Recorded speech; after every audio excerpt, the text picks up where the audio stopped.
Welcome to Mindful Me. I'm your host, Dr. Marga Zaraga, family medicine physician and life coach practicing in medical aesthetics and wellness based in Greater Boston in Wellesley and Needham, Massachusetts. This health and wellness show was born out of the needs I saw as a medical doctor. People are curious and are even demanding information and options on how to get healthier, and more importantly, how do we all improve our quality of life? And quality of life to me is simply, how do I feel good from moment to moment, minute to minute, hour to hour, day to day? It is my goal to highlight to you, our viewers at home, the knowledge and experience of various experts from both mainstream and complementary disciplines to inspire action in our communities in the areas of self-care and self-development, physically, mentally, and energetically. Today's guest is Jennifer Patenaude, sleep, health, and wellness coach. Jen is the founder of Jennifer Eve Wellness. Jen has a passion for guiding entrepreneurs and busy executives to their best selves, specializing in transforming sleep from a mere afterthought to the cornerstone of peak performance and wellness. When Jen is not decoding the mysteries of the circadian rhythm, you can find her snuggled up with dogs, cheering on her kids at the sports game, or losing herself in a good book. Welcome, Jen. Thank you, Thank Dr. you. Marga. So your advocacy is quite unique and so important. I like to tell my own patients, sleep, nutrition, and mobility are the cornerstones to good health. And yet there's so many people that pay attention to the first, which is sleep. Everybody's attention is on the nutrition and fitness, but they kind of take, a lot of people take for granted the sleep. So as I've shared with you, I'd love to know your own story that led you to this point in your life. Why this focus and what is fueling this passion? Yes. Yes. Let me start by saying that I believe we all have control over our health. I believe that small, simple changes can create a big impact. And I believe that optimal health starts with sleep. Yes, and yes. I wanted to say that I want to emphasize this again. I've said it in a previous episode, but I'm happy to repeat it. 30% of health outcomes are really based on habits. It's not the time you spend in front of a doctor that will make you healthier. That said, to be fair, the quality relationship with a primary care physician has also led to research that people are healthier if they have a good quality relationship with their primary care physician. But the bigger bang for your buck is in your habits. And 30% of your health outcome depends on those habits. And I feel like that's where the story continues outside of the clinic. Like, I work inside a clinic. Outside of that, people are left to their own devices if they're not surrounded with a proper community and guidance. And so for you, did you find yourself also at a point in your life that led you to this advocacy where you were almost maybe lost or lacking or seeking information? Yes, absolutely. First, I want to start by saying my life is pretty great these days. As an entrepreneur, I have control over my schedule and who I work with. My time is flexible to spend with my kids, watching their games. We're a big lacrosse family. As also with my aging father, who unfortunately has experienced some health challenges recently. And you're there for him. And I'm able to be there for him. But I think the best part of this entrepreneurial journey is the example I'm setting for my kids of what's possible. But it wasn't always this great. 17 years ago, I was diagnosed with an autoimmune disease, Sjogren's syndrome. And I'm familiar, maybe they aren't. Yes, so I didn't know what was going on at the time. My entire head felt like it was going to shrivel up. It was so dry It felt like someone Wow. was rubbing sandpaper on my eyes. I couldn't eat without washing every bite down with liquid, or else the food would get stuck at the top of my throat. So when I finally received the diagnosis, it was a relief. But I was told this is a chronic condition that can never be cured. It may progress. And, oh, by the way, here are some medications that you will need to take for the rest of your life. Wow. And that was not okay. In that moment, I felt broken. I felt, what had I done? Why is this happening to me? I have 2 young children at home, a career, and now suddenly my life is so uncertain. But I didn't have time for the self-pity.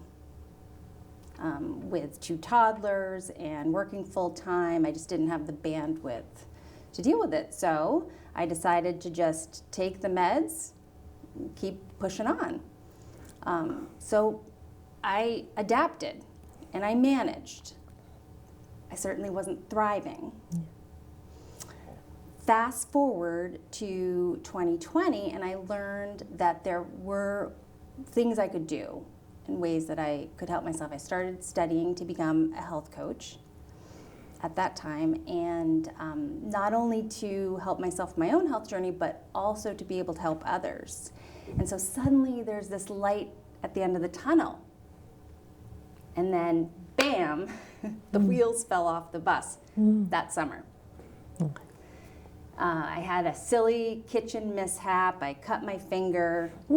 Turns out it wasn't so silly after all, because I was already... I'm checking your fingers now. It looks- Yeah, they're still here. But it wasn't so silly after all, because I was already compromised. And so I had to go on 2 separate courses of antibiotics. Okay.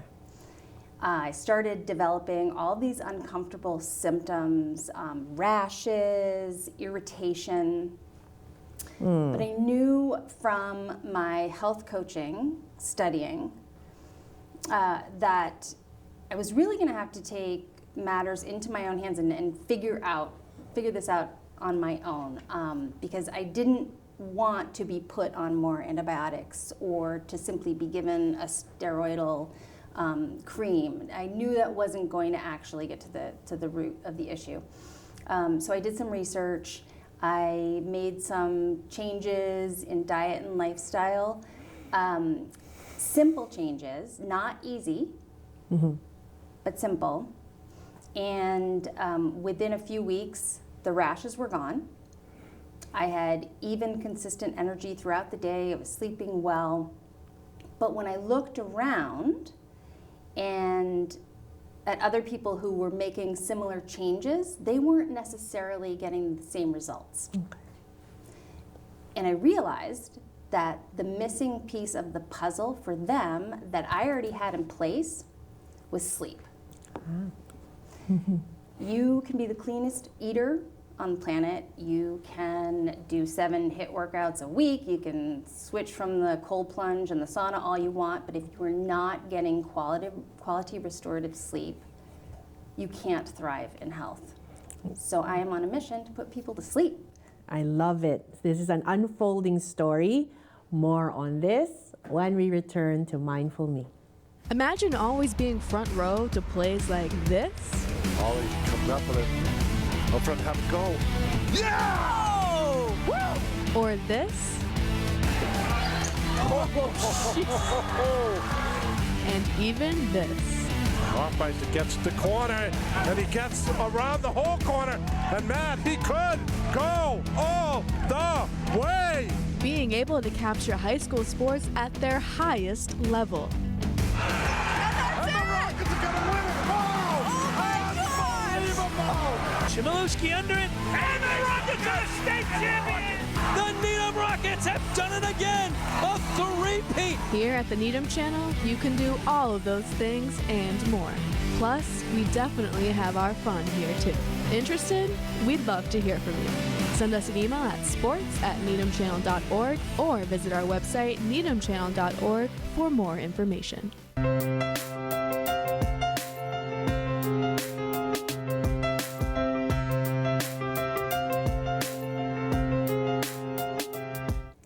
Welcome back to Mindful Me for our quote of the day. Think like a queen. A queen is not afraid to fail. Failure is another stepping stone to greatness. Oprah Winfrey. So the Queen of Sleep is here, everybody. What was the quote, my dear? I am on a mission to put people to sleep. I love it. So now that you've you're telling truth here. Hashtag truth. I said sleep, nutrition, and exercise and mobility are the three cornerstones. You are shining a spotlight on an ignored topic. What have you found? What was deeper than this? What are people doing that is wrong? Or like, what are you feeling is like the high yield stuff that you're like with flashers emphasizing on?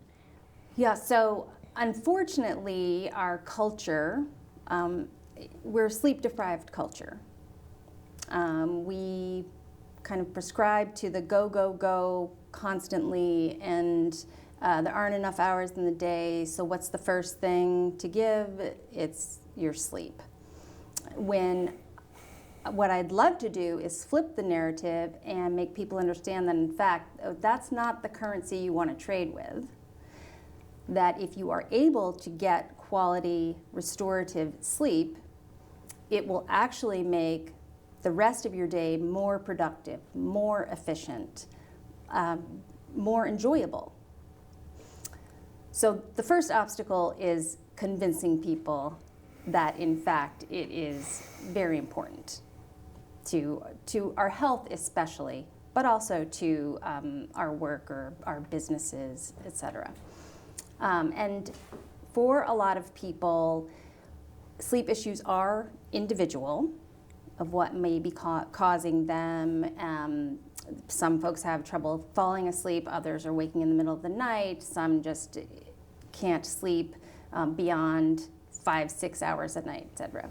But there are 3 key areas that I think everybody can focus on to improve their sleep. Those are our sleep environment, so literally where we sleep, so for most of us, the bedroom. Our sleep routine, so our schedule leading up to bedtime, what we're doing to prepare ourselves for sleep, and our sleep story. So what's up here? What are we telling ourselves about the type of sleepers I have? What limiting beliefs do we have surrounding sleep? Say it again, the 3 things so people... Sleep environment, sleep routine, and sleep story.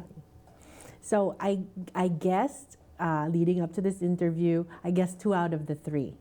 But absolutely, sleep environment, I wasn't able to guess that. I also want to reflect back to you, I dabble in both East and Western health concepts. One of them being Feng Shui, most people say. In my culture, Filipino, we say Feng Shui, for Feng Shui or Feng Shui. So I definitely have been exposed to that idea about how people take for granted like the psychological effects of being in an environment that doesn't speak rest, but rather wake up, right? For example, I'm thinking like stimulating posters of rock bands, for example, but that might be too superficial to what you teach. So I'm curious as to like, what are like the highlights on those 3 things that you're seeing people do? Like, what are the common errors in those 3 areas? Sure. So in terms of sleep environments, in addition to having comfortable bedding, comfortable quality bedding, we also want to make sure that our room is as pitch black as possible. So no gadgets that have little lights or a cable box that has even a little clock on it, etc. And you can wear an eye mask, that's helpful, but our eyes are not our only receptors of light. Our skin can also detect light. And the issue is if we are exposed to particularly blue and green lights during the night, is it impacts our melatonin production, which disrupts our ability to maintain sustained sleep throughout the night. And they've done some research on where they had folks sleeping in a pitch black environment, and then they shone a tiny little light on their big toe, and they measured their melatonin production, and it impacted their melatonin production. So yeah, it's kind of crazy to think about. I But love the expertise that you're showing. Yes. The pinpoint flashlight on the toe. Anyways, go ahead. the caveat is, I obviously want everybody to be safe. So many of us are up in the middle of the night, maybe to go to the bathroom or for whatever reason. I don't want people bumping into walls. So if needed, you can have a small night light, preferably amber or red tinted. If you do get up in the night to use the restroom, don't start turning on all the lights. As much as possible, keep the lights off or dim enough so that you can see what you need to do, but then be able to get back to sleep. On that note about colors, does it matter what the color of bedding is because you're reflecting on the color of lights? Does it matter, or there's no impact of like the color of your bed? I don't believe so. Or the blanket, because of like how it reflects light in terms of, like, for example, a white blanket versus a dark blue blanket, for example. None that you've come across. Not that I've come across. That's interesting though. Yeah, I might have to look into that. because I find it fascinating that it makes sense. We absorb energy through our skin, but we don't think of that, especially at night because you're out of the sun. But yes, light is energy. Light is energy. So that's awesome. And so it sounds like you're really like 10 steps deep into just this one major topic. What else have you found that, particularly has been useful to clients? Sure. So in terms of sleep routine, if I asked folks, if you do have a sleep routine, what time does that typically start? And people may say 8 o'clock, 9 o'clock at night, 9:30, I start to wind down and get ready. Well, what if I told you that your sleep routine actually starts the first thing when you wake up in the morning? What we do when we wake up in the morning absolutely impacts our sleep that following night. Yeah. And so my top suggestion for folks in that regard is to get outside into natural light as soon as possible after waking, so ideally within 10 minutes or so, and also within 60 to 90 minutes of sunrise. And to get exposure to that morning light, and you gotta leave your glasses inside, so it's just your naked eyes to the light, and just looking out a window doesn't count. And what that does is signals to your body to gradually start to increase our cortisol levels and to decrease the melatonin. And cortisol, it can get a bad rap when people think of chronic stress and elevated cortisol levels, but it's actually a key hormone. And in conjunction with melatonin in terms of our sleep-wake cycles. But we don't want a spike of cortisol first thing in the morning. We want a nice gentle rise to really start our day off right. To me, when I reflect on it as a medical doctor, you're teaching natural ways to manage the neurotransmitters and hormones inside our body rather than influencing it by taking something external and putting it inside. It's amazing. I also want to be humble enough to say that there's not enough translation of the physiology. I love physiology. One of my best topics when I was an undergrad. But in terms of me exercising physiology in clinical practice, there's very little of that. And so, as you said, there are these, when just in the morning routine that you just described, I'm sure a lot of people can relate how the daily grind doesn't match the wellness habits that you're teaching us, because there, you know, in terms of making a hot pot of coffee, racing to the gym, getting into the car, ferrying the kids to school, like there's a lot of things to be reviewed, but they're not necessarily undoable. And I think that's where you come in. I'm so appreciative of these high yield things. I feel like there's so much more to discover. I hope you can come back for another episode, I would because love to. I feel like a lot of people can learn more from you. This has been another episode of Mindful Me with Dr. Marga. Please look us up on YouTube and Facebook. Our email is mindfulmetv@gmail.com. I hope you enjoyed this episode, and I hope you put yourself to sleep well tonight. Have a good rest of your day. This has been Dr. Marga for Mindful Me.